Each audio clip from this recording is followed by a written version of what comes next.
What's the best memory in here? I mean, there's a lot of them. You know, one week getting carried off the field after the Washington NFC Championship game in '86. We won 17-0. We're going to the Super Bowl. And next thing you know, two guys got you up on their shoulders, and you know, there's nothing you can do about it. Nothing you want to do about it. You know, it was just it was fun. You know, it's not. Reflecting during his final walk through the Giants locker room and the Giants offices in Giants Stadium before it was knocked down. Two-part series concluded last night on NFL Network. Bill Belichick, A Football Life, re-airs this afternoon at 3 p.m. and then Saturday evening at 9. You need to DVR it. You need to watch it. It is phenomenal. And the guy who put it all together is Ken Rodgers, senior producer for NFL Films, who joins us here on the program. Ken, Bob Papa, and Derek Brooks, thanks for a couple minutes this morning. Absolutely. Big fans of you both. Thank you, Ken. Well, Ken, I mean, phenomenal is the word that it can only be used to describe it, and even that seems to come up short. I mean, you must be getting tremendous reaction. I mean, it was the highest-rated docu that's ever been on NFL Network, and the buzz across the country. You have to be very pleased with the way it all turned out. I am, and we're always proud of our filmmaking here, but and I think the filmmaking was outstanding as usual, and our cameramen did a great job, and our editors and everybody else. But I think it's really more of a testament of the interest that Bill Belichick garners, especially a look like this, because there's really one viewpoint on Bill Belichick out there, and it's not all the time flattering. He's certainly the genius and all that, but it's always mad scientist or crazy genius or locked away in his basement coming up with plays, and I was most proud of the fact that we really did see not just another side of Bill Belichick, but really all sides. I mean, I think the film shows how, it's weird to say because a lot of people wouldn't believe it, but well-rounded Bill Belichick is. He really is a well-rounded guy. Well, how were you guys able to keep this under the wraps for so long? Come on, you know us. That it was like, you heard something, but you never really knew that this was going on. How were you guys able to do it? Was everyone under a gag order? Did the Patriots team, did they know about it? It would not. Really, the real answer to that, Derek, is that there was no it to keep under wraps.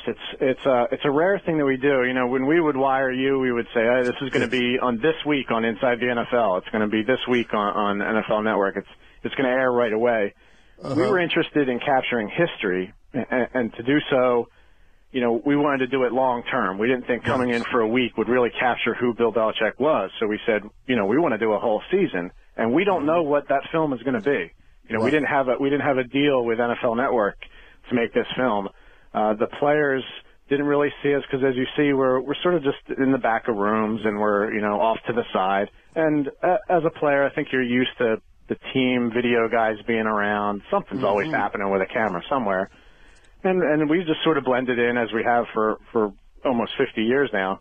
Right. And so there was really no project. I mean, if people said, what are you doing here? Our answer would be, we're just recording the history of a great franchise and a great coach, because that was the truth. It wasn't, we're shooting a documentary to air on NFL Network in 2009. Right. Okay. So that's really how it stayed so quiet is we weren't really doing a film. We were recording history, and then this opportunity came up for this new series on NFL Network, A Football Life, and this just seemed like a natural first episode, and it turned into being two because we had so much good stuff, and Right. Yeah, I imagine you can have a 3, 4, 5, and 6 from what got left out. But I was just impressed how even the interview process, when you guys were talking to him, was done with him. Most of it, he was standing up, moving around, so it was done more of in a conversational mode than an actual sit-down interview. And I think that was able to translate a lot about him. Well, it's funny. When I shot this, I asked them some questions along the way, that just as a guy there in the room as the director, and we assumed when this film was going to be made and we were going to start editing it, that we were going to interview him again, sitting down in a formal interview, as you see in a lot of documentaries. And we also assumed we were going to interview everyone else, Mr. Kraft and Tom Brady and Bill Parcells, and tell us who Bill Belichick is. And so when we just put together the footage from '09, we thought, wow, we don't need anyone to tell us who Bill Belichick is. All you have to do is watch. I mean, if you watch, you understand who he is. And I think the people closest to him have watched this and said, well, that's him. It's hard to explain. There's a lot of different facets going on. He can certainly be grumpy, but he can be, bitingly funny, and he can be emotional, certainly when he tears up at Giant Stadium. He can be loose when last night he goes to a roller rink dressed in a pirate costume. I mean, I don't know who thought Bill Belichick would do that, but he really is well-rounded, and it was all there. And so we decided not to interview him and not to interview the other people. And as filmmakers, we said, let's just let it play. And it's almost more fascinating because you're making up your own decisions about what you're seeing. You're not being told by people what to think.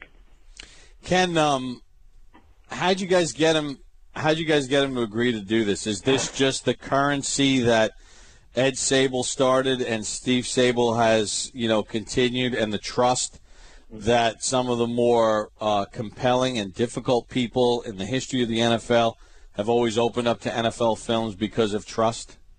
That's certainly part of it. I mean, I think it started with permission from Robert Kraft, of course, because, having something like this done around your franchise and your team, even with a three-person crew, is something that could be a distraction and ended up not being, and we focused on that. But it went through Mr. Kraft first, and when it got to Coach Belichick, I think the relationship with Steve over the years certainly helped, and the company that Mr. Sable Ed founded.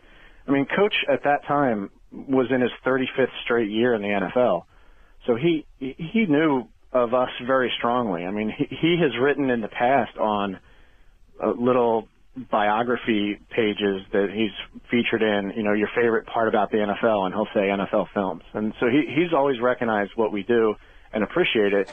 And I think that's because he is an incredible historian. And to answer your question, I think that's why he did it.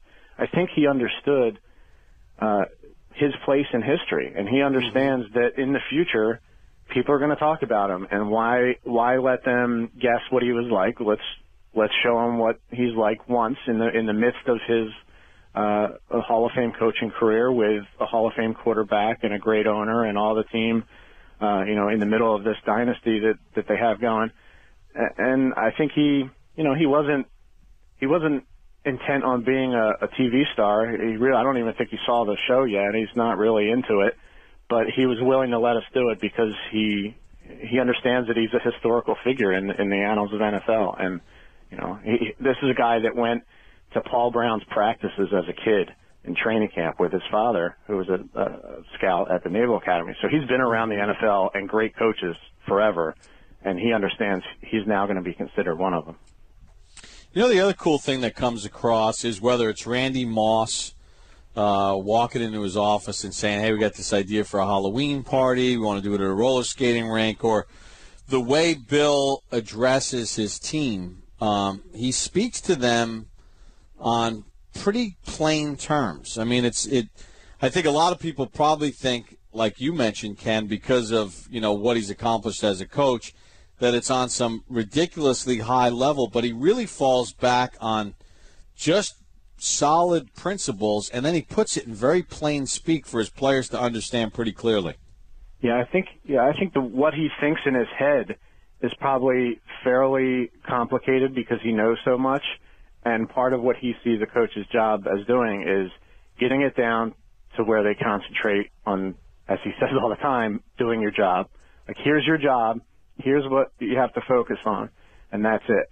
And it's not a laundry list of things to do. I mean, in show one, when you see him talking about playing with emotion and being excited when a teammate makes a play, that was the message that day. It wasn't, let's make sure that when we're in cover two, we rotate to the back. It was, hey, just be excited for being out there. That's what this is about. We're going to show them that we're a team and excited playing together. And it's something sort of out of a movie, because you think they'd talk more about, X's and O's, but he feels that's been covered and it's time to break it down to what the essentials of this game and the emotions of this game are about. So when he shows a boxing match or he talks about an ancient Chinese text, he has a lesson, and it's a very simple one usually. Well, share with us something that's not on camera, that's probably one of your favorite parts or something that you can add to it, or looking at it, for 1,000 times that you said, maybe I should have put this or put that in it, or share something that we didn't see. You know what's shocking is that all the best stuff really is in there, and there was no desire to pull anything out. Something has to be there where you say, well, this happened, something. Look, I mean, I put the man in a sauna with his shirt off in the film. So, I mean, everything that I thought, I'm not sure whether I should put it in, I put it in. But I will say this, and you guys know this, a football season and football meetings are very, very boring. Yes. So while we have a lot of footage left over, there's a lot of footage, but it's really all of the same footage and less interesting. We shot lots of coaches' meetings, but boy, none of them are very interesting.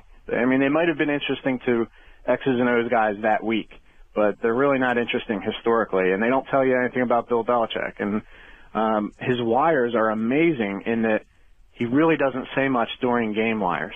He's very quiet during game wire. I mean, I think all the top 10 game moments, including last night him talking to Tom Brady on the sideline with the Saints, which was, to me, my favorite moment during a game this year, and just lamenting how he can't get the team to play the way he wants them to.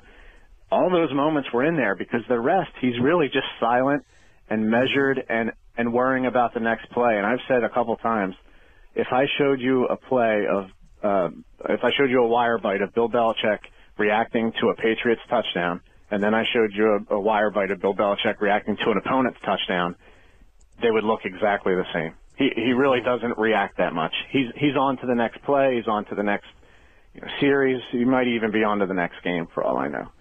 So, all the personal stuff, I mean, I understand the question everybody's asking and say, well, what's the great thing that you left? But, I mean, I put him in crying. I have him golfing, visiting his father's grave, in a Halloween costume, naked in a sauna. I put everything in, and I wish there was something else out there, but that really is the most amazing stuff, and we were intent on keeping it. And to their credit, the Patriots said, "Look, we trust you. Put in what you think makes a good film." And it certainly isn't a rah-rah film about Bill Belichick. I mean, there's a lot of admissions that he doesn't know what to do, and we felt it was important to be balanced. We make a lot of films, highlight films that show the greatness of players, and that's our bread and butter, and we love to do that. But this was different. This was, let us show you someone you don't know, good, bad, winning, losing, and everything in between.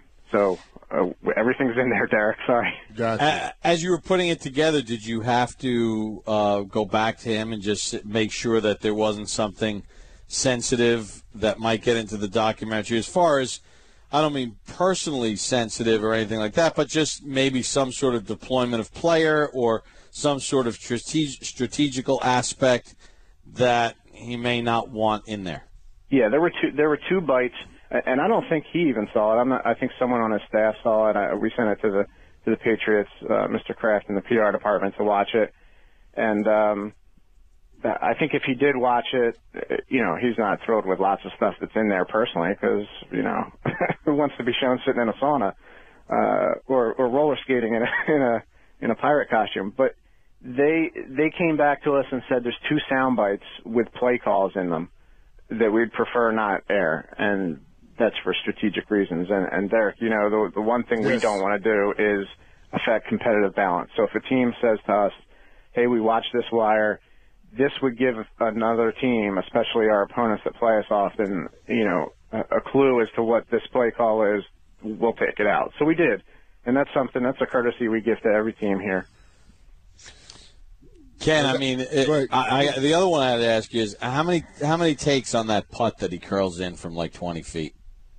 Well, we shot a couple holes, so I will say that he didn't hit that putt. He didn't hit that putt every time. I can assure you that. But he did hit that one. I mean, we spent 5 or 6 holes just playing with him.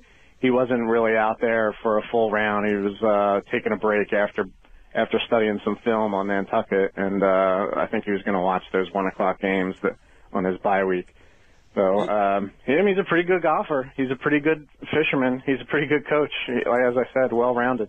Were you surprised that you had to be a little bit surprised at how emotional he got with the whole the Giants Stadium thing? I mean, that comes out of left field a little bit with the emotion that comes with it, right?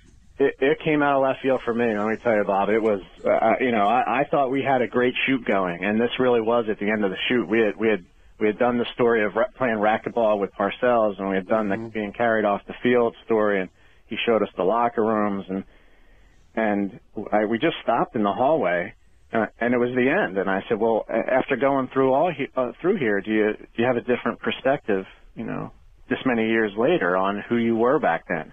And boy, it just hit, and I could tell it was coming. You can tell when someone's fighting back those emotions, and to his credit, he didn't walk away. He didn't say, let's not talk about that. He addressed it, and to me, as a filmmaker, I was sitting there saying, yes, this is good. Like I knew then, it was week 2 of the season. I knew then he was going to allow us to show who he really was. He was going to show me, and I felt honored in that moment that he was willing to say, okay, I'm not going to be closed off. I'm going to tell you how I really feel. And to hear his voice crack and the tears form in his eyes, I just thought, this is going to be I don't know if it'll be a great film. I don't know if it'll be well received, but I know it's going to be honest. And that's all I really wanted. Is I didn't want to make a film that was, half of Bill Belichick. I wanted the whole thing. Right. And I knew right there, wow, this guy is tearing up on camera.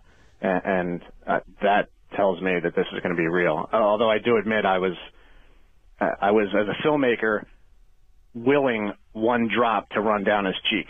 I mean, it was close. It was right on the edge of his eyelid, and I just kept thinking, come on, fall. It'll be a better shot if you have to rub if you rub tears away from your cheek.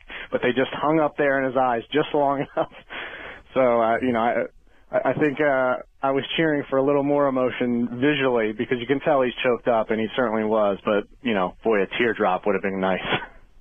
It really is an interesting emotional part of his life. I mean, he took part this past June in the entire 25th anniversary celebration weekend that they put together. He showed up at, Westchester Country Club for the golf event and sat with the Mara family. And he and I sat down and did, about an hour and 15-minute interview just on his Giant days that's going to air in the Legacy Club as part of the great coaches that have been with the Giants. And we aired our segment this past Saturday night on our TV show, the 5-minute interview.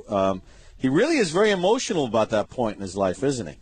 Yes, and he holds that team in as high a regard as any other outside of the Patriots, because I think he feels like that's where he crossed into trying to become a good coach to being recognized as a good coach and sort of getting that validation. And I think a lot of us would feel that way, whether it's a college sports team or, for me, USC Film School, where I think back to those days, and it's when I realized, hey, I can do this as a living. Like this isn't me trying to do this. I am a filmmaker, and I think that's where he realized, hey, I am a coach, and I'm going to be okay. Like this is what I'm doing the rest of my life. I'm not going to have to go find some other thing to do. So there's great emotion there, and I think, people have asked me what's most important to Bill Belichick, and I don't think it's championships. I don't even think it's winning as much as it is the relationships he has with players. I mean, when he talks about past players that he coached, and it's always your relationship with players is always better when you're winning, I think. Right. That's when he'll smile and he'll laugh and he'll gaze up and you can tell he's really going back and remembering those days fondly. And I think he's going to do the same thing, 20 years from now when we interview him about playing with Tom Brady. his answer then will be much different than it is now. If you ask him now, he go, Tom's a great player. I think he's one of the best in the league. We got a lot of great players here, and that would be his answer. Yeah, I think I wouldn't be surprised if 20, 30 years ago he's tearing up somewhere talking about his days at New England and playing, coaching Tom Brady and Teddy Bruschi and all those guys and working for Mr. Kraft and winning 3 Super Bowls, because I think that's going to be just as emotional in retrospect. Ken, we appreciate a couple minutes. Ken Rodgers, senior producer, NFL Films. The documentary Bill Belichick will re-air this afternoon on NFL Network. Parts 1 and 2 at 3 p.m. and then Saturday night at 9 p.m. as well. You don't want to miss it. Ken, thank you so much for your time. No problem at all. Thanks, guys. You got it. Ken Rodgers joining us here on the program, Sirius XM NFL Radio.